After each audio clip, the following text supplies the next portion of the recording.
Oke Kak, jadi boleh diperkenalkan namanya siapa, dari kampus mana, dan juga jurusannya apa? Nama kakak Sri Anissa dari kampus UMN Al-Waslia, jurusan bimbingan dan konseling. Nama kakak Dwi Sylvia Zakia dari Universitas Muslim Nusantara, jurusan BK. Halo, nama aku Nazodi Suara. Aku dari Fakultas Kehutanan dan Lingkungan dari Institut Pertanian Bogor. Namanya Putri Sherina Arzila. Saya dari Fakultas Psikologi Universitas Prima Indonesia. Oke, perkenalkan abang namanya Muhammad Adrian Rahman Arhab dari Universitas Prima Indonesia, Fakultas Hukum semester 7. Nama saya Cuklupiana Fari, berasal dari Fakultas Ekonomi jurusan Manajemen SDM semester 5. Perkenalkan, nama saya Irfani Bancin. Saya dari program Bahasa Indonesia Universitas Muslim Nusantara Al-Wasliya Medan. Halo, nama saya Anggi Elisa Rahmi dari Fakultas Psikologi Unpri. Perkenalkan, nama saya Najwa Abdul Lubis, saya dari Fakultas Psikologi, jurusan Psikologi, Universitas Prima Indonesia. Halo Pak, boleh nggak perkenalkan namanya siapa dan umurnya berapa? Nama Hanafi, umur 32 tahun. Saya dengan Andrew, umur 29 tahun. Kalau Bapak? Saya Dika Abtar Haji, umur 35 tahun. Halo semuanya, nama saya Kalica dari Fakultas Hukum Universitas Sumatera Utara. IPTEK itu merupakan pengetahuan dan teknologi. Di situ pengetahuan itu mempelajari tentang teknologi. Nah, contoh dari IPTEK itu bisa dari televisi, internet, handphone, dan lain-lain. IPTEK itu berbau tentang teknologi yang modern gitu. Jadi kayak gimana suatu teknologi itu berkembang di zaman kita sekarang. IPTEK itu bagi saya tuh kayak perkembangan suatu inovasi ya. Terus dia berdampak positif bagi masyarakat dan ekonomi masyarakat gitu sih. Oke, jadi IPTEK itu menurut abangnya kan singkatan IPTEK, ilmu pengetahuan teknologi. Jadi menurut abang ilmu pengetahuan dan teknologi saling berkolaborasi, saling bersinergi untuk menciptakan segala hal yang baru yang kemudian lebih bermanfaat untuk manusia di kedepannya, untuk memudahkan hal manusia melakukan aktivitas ataupun semacamnya gitu. IPTEK itu adalah sebuah ilmu yang mempelajari tentang berkembangnya teknologi berdasarkan ilmu pengetahuan. IPTEK ilmu teknologi yang mana IPTEK ini berguna lah bagi manusia gitu. Yang kita tahu IPTEK itu kan singkatan dari ilmu pengetahuan dan teknologi. Biasanya IPTEK itu membentuk dasar perkembangan dalam berbagai bidang, termasuk diantaranya itu ada sains, rekayasa, dan inovasi teknologi. Setahu saya IPTEK itu kepanjangan dari ilmu pengetahuan dan teknologi. Jadi IPTEK itu mencakup ilmu alam, komputer, teknik, bioteknologi, dan masih banyak lagi aspek-aspek yang lainnya. IPTEK itu ilmu pengetahuan teknologi. Ilmu pengetahuan dan teknologi. Kalau melalui definisinya, IPTEK sendiri itu merupakan ilmu pengetahuan dan teknologi. Jika dikaitkan dengan era modern saat ini, tentu saja teknologi sangat berkaitan dengan kebutuhan serta kegiatan kita sehari-hari. Jadi IPTEK itu tersendiri menjadi suatu pacuan untuk kita hidup di zaman era modern saat ini. Contohnya itu sosial budaya, kayak bahasa asing itu kan masuk ke Indonesia. Jadi orang tuh kayak ada campuran kayak bahasa Indonesia dicampur dengan bahasa asing, contohnya bahasa Inggris. Nah, contoh berikutnya itu juga tentang budaya, pakaian. Masuknya, contohnya sekarang itu Korean style. Jadi masuknya budaya asing ke negara kita akan mengikis budaya asli kita. Oke. Nah, terutama di Indonesia nih kan Kak, banyak kali IPTEK yang berkembang baik dalam bidang kesehatan, ekonomi, politik, dan macam-macam lah Kak. Menurut Kakak apa sih bidang yang paling menonjol dari perkembangan IPTEK ini? Kalau menurut aku sendiri dari bidang politik sih, karena kayak kita ketahui sekarang kayak kampanye aja sekarang udah dari IPTEK kan, kayak kecanggihan teknologi itu tuh ditonjolkan banget di politik ini sekarang. Terus juga kenapa aku bilang politik, karena dari IPTEK sendiri kayak penyebaran berita-berita tentang paslon 1, 2, 3, 4, 5 segala macamnya itu ya dari perkembangan teknologi sendiri gitu. Apa ya? Bagi saya sih dampaknya signifikan ya. Karena membuat percepatan pertumbuhan ekonomi dari suatu inovasi dan peningkatan daya saingnya. Jadi kalau yang paling menonjol menurut Abang yang Abang rasa tuh tentang dunia digital kreatif, di mana sekarang dengan adanya AI ya, itu kan termasuk kemajuan dari Iptek juga ya, di mana seperti membuat gambar, video itu lebih mudah dengan AI melalui perintah-perintah yang tinggal kita kasih kata-kata prompt, itu kemudian menghasilkan gambar, video yang memudahkan kita untuk menghasilkan karya-karya digital gitu. Menurut saya dampak yang paling menonjol itu adalah perubahan struktur sosial dan peningkatan kesadaran serta partisipasi masyarakat untuk mengikuti berbagai aspek kehidupan. Satu ya yang saya ambil contohnya seperti handphone ya. Handphone ini kan ada dampak buruknya, ada dampak baiknya juga untuk manusia, tergantung bagaimana orang tersebut menggunakan handphone tersebut. Perkembangan iptek di Indonesia memiliki dampak yang cukup signifikan ya, terutama yang paling menonjol itu dalam percepatan pembangunan dalam ekonominya. Saya yang paling menonjol tuh ada di bidang pendidikan, terutama yang ada di sekolah. Penerapan mata pelajaran TIK yang ada di sekolah itu bisa membantu siswa-siswa itu menghadapi tantangan-tantangan teknologi di masa depan, karena nggak dapat kita pungkiri kan teknologi di masa sekarang itu sangat penting gitu. Iptek dampaknya itu banyak sih, banyak. Kalau dia bayar online ataupun di digital ini sebenarnya besar. Kalau dibahas besar dan gitu, termasuklah informasi online, pembayaran online, dan gitu pun kita bisa menjangkau semua. Dampak yang paling menonjol salah satunya permudahan kita berkomunikasi yang sangat dipermudah tanpa melihat ukuran jarak dan tempat. Menurut saya salah satu dampak yang menonjol yaitu dampak positif yang berhubungan dengan 4.0, yaitu penciptaan robot, teknologi mesin, serta AI yang menurut saya sangat membantu mahasiswa seperti kita ini ataupun siswa seperti adik ini dalam mencari pengetahuan yang dimana mudah diakses di jejaring sosial. Positifnya kita lebih mudah mengakses informasi, mencari tahu informasi yang ada. Kayak yang kakak tadi bilang tuh bahasa, kita jadi bisa belajar tentang bahasa asing itu sendiri, jadi itu menambah ilmu pengetahuan kita. Dampak positif sendiri, kita jadi tahu nih apa aja program-program yang udah dijalanin oleh kayak caleg atau paslon dari mana-mana gitu kan. Terus kalau untuk dampak negatifnya sendiri, kita jadi kayak suka dapat berita-berita hoax gitu kan, jadi kita terdengar simpang siur gitu beritanya gitu sih. Ada ya, itu tuh dia mempermudah akses informasi. Terus itu tuh bisa buat memperluas pemahaman masyarakat tentang ideologi yang berbeda.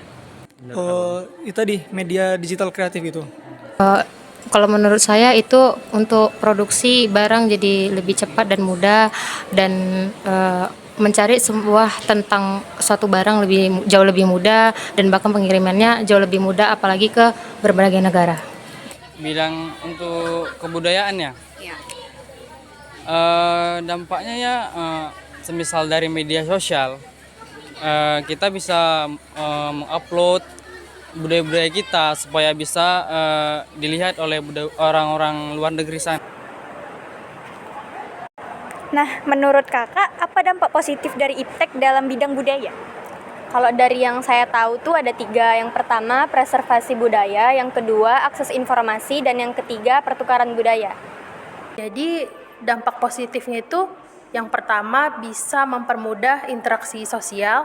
Terus yang kedua bisa membuka akses ilmu pengetahuan bagi banyak orang. Terus yang ketiga tuh bisa membantu masyarakat untuk lebih maju dan lebih terkoneksi.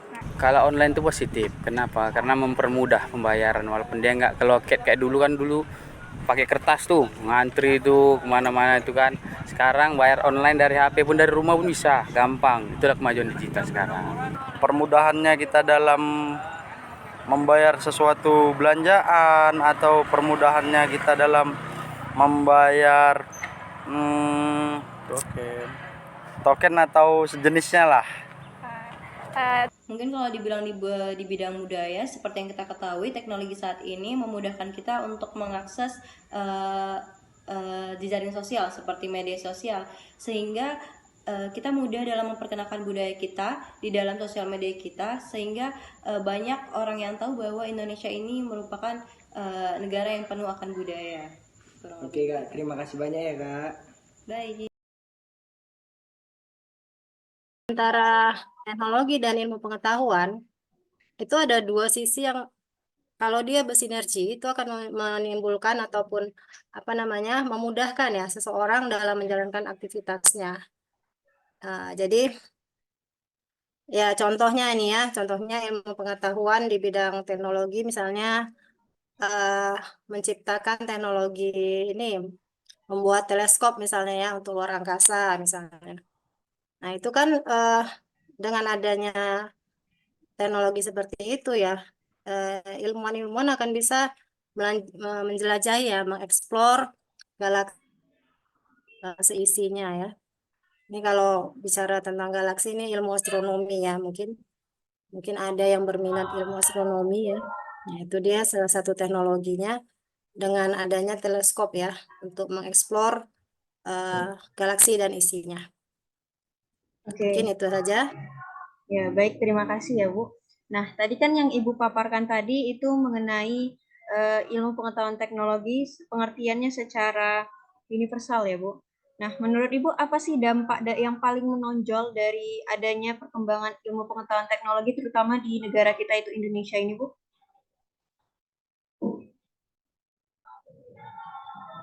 Ya, kalau kita bicara dampak ya atau pengaruh, pastinya dampak atau pengaruhnya cukup luas ya. Tidak hanya di satu bidang ya, tetapi dampak dari perkembangan iptek ini akan dirasakan ya di beberapa bidang ya. Contohnya salah satunya adalah di bidang ekonomi karena saya di situ ya keilmuan saya ya. Jadi perkembangan iptek ini sendiri akan memudahkan kita memberikan kontribusi ya kepada industri dan bisnis tentunya. Ya seperti kita ketahui sekarang ini banyak sekali teknologi yang digunakan untuk globalisasi pemasaran ya. Tentu kalian juga sebagai generasi muda banyak menggunakan teknologi-teknologi untuk bertransaksi ya menggunakan teknologi. Nah itu kalau dari situ kita itu dari sisi ekonominya ya. Mungkin dari sisi yang lainnya perbaikan-perbaikan ini infrastruktur ya misalnya ya. Contohnya karena teknologi semakin canggih, maka infrastruktur di bidang telekomunikasi dan internet itu juga akan semakin nampak ya, menonjol ini pengaruh daripada iptek itu sendiri. Juga di bidang-bidang lain ya, tidak hanya itu. Kalau mau kita sebut tentu cukup banyak ya. Baik, itu aja. Oke, baik, Bu. Nah, tadi yang Ibu paparkan itu mengenai dampak dari iptek di bidang ekonomi. Nah, menurut Ibu kan banyak nih sekarang pelanggaran-pelanggaran hak asasi manusia, perebutan data-data pribadi yang bahkan bisa diakses dengan mudah melalui internet, yang itu termasuk salah satu perkembangan ilmu pengetahuan dan teknologi. Menurut Ibu ada nggak sih pengaruh positifnya gitu dari adanya perkembangan ilmu pengetahuan dan teknologi ini bagi penuntutan hak-hak asasi manusia yang ada, Bu? Oke, kalau di bidang HAM sendiri ya, ini akhir-akhir ini cukup banyak ya disorot ya mengenai perlakuan-perlakuan yang melanggar hak asasi manusia. Tentunya dengan iptek itu sendiri kita dengan mudah ya memantau aktivitas dari HAM ataupun adanya pelanggaran HAM ya. Kita ambil contoh yang sederhana aja, pakai kamera ponsel misalnya, pakai platform media sosial ya. Nah, itu kita bisa menjadikan alat itu untuk merekam dan menyebarluaskan informasi apabila ada tindakan-tindakan yang kira-kira tidak sesuai ya, atau terjadi kejadian yang melibatkan pelanggaran HAM itu sendiri. Ya. Oke, baik. Kalau misalnya dari segi bidang ideologi nih, Bu, dampak positif dari perkembangan ilmu pengetahuan dan teknologi sendiri ini apa aja, Bu? Kalau bicara tentang ideologi, di negara kita ini ideologi tidak lepas dari apa ya unsur-unsur budaya misalnya ya. Jadi kalau misalnya yang terkait dengan ideologi sendiri kita bisa dengan mudah apa namanya melihat ya bagaimana ideologi ataupun kebudayaan dari daerah yang lain ya, dari komunitas yang lain. Ini akan eh, sangat membantu ya untuk apa memahami dan eh, yang paling penting adalah menghormati ya perbedaan dari budaya ataupun ideologi yang lain. Oke, baik. Nah, karena Ibu merupakan dosen dari bidang ekonomi, Ibu, saya pengen nanya lebih rinci sedikit soal perkembangan iptek di bidang teknologi, iptek di bidang ekonomi ini, Bu. Ada nggak sih, Bu, dampak positif yang lebih terasa gitu bagi kehidupan kita sehari-hari dari perkembangan teknologi ini selain tadi transaksi secara online gitu, Bu? Contohnya misalnya dari ahli-ahli di bidang ekonomi, apakah dapat membantu pekerjaan mereka gitu, Bu? Selain tadi transaksi bisnis ya, e-commerce ya, e-wallet, itu di bidang ekonomi, tentu ada ya hal-hal lain lagi yang memang membantu pekerjaan-pekerjaan di suatu perusahaan ya, teknologi yang membantu pekerjaan-pekerjaan karyawannya di suatu perusahaan. Kita ambil contoh misalnya ini di pemerintahan ya, di pemerintahan, di kantor pemerintahan, di kantor gubernur, di kantor wali kota misalnya ya, itu ada yang namanya sistem informasi manajemen untuk apa laporan daerah ya. SIMDA namanya ya. SIMDA itu salah satu teknologi yang dipergunakan untuk apa untuk mengefisienkan ya pekerjaan-pekerjaan para pegawainya dan mengarahkan agar pegawai-pegawai ini bisa menyelesaikan pekerjaannya sesuai dengan yang telah ditetapkan dan sesuai dengan waktu yang telah ditentukan. Jadi kalau di bidang ekonomi ini sebenarnya banyak ya, bukan hanya e-commerce ya, transaksi bisnis juga banyak yang lain-lainnya lagi. Baik itu aja. Oke, baik, Bu. Nah, berarti menurut Ibu nih, apakah perkembangan ilmu pengetahuan dan teknologi ini lebih condong ke dampak negatif atau dampak positifnya, Bu? Gimana tadi? Coba ulangi. Oke, baik. Menurut Ibu, apakah dari perkembangan ilmu pengetahuan dan teknologi ini lebih condong ke dalam dampak negatif atau dampak positifnya?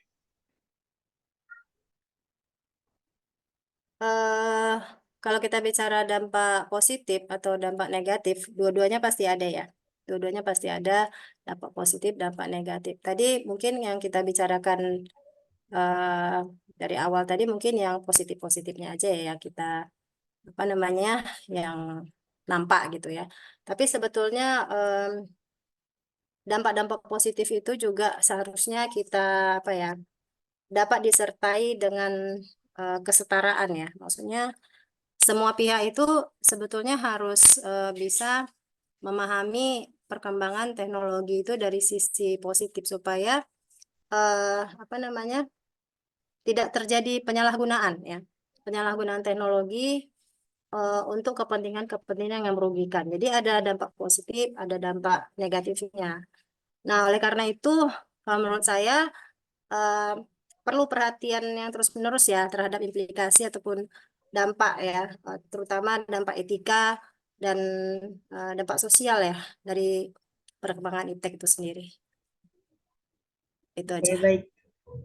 Baik, terima kasih ya, Bu. Sesi pertanyaan kita sebenarnya sudah selesai, Bu. Sebelumnya, saya mohon izin untuk mempersebarluaskan video rekaman wawancara hari ini.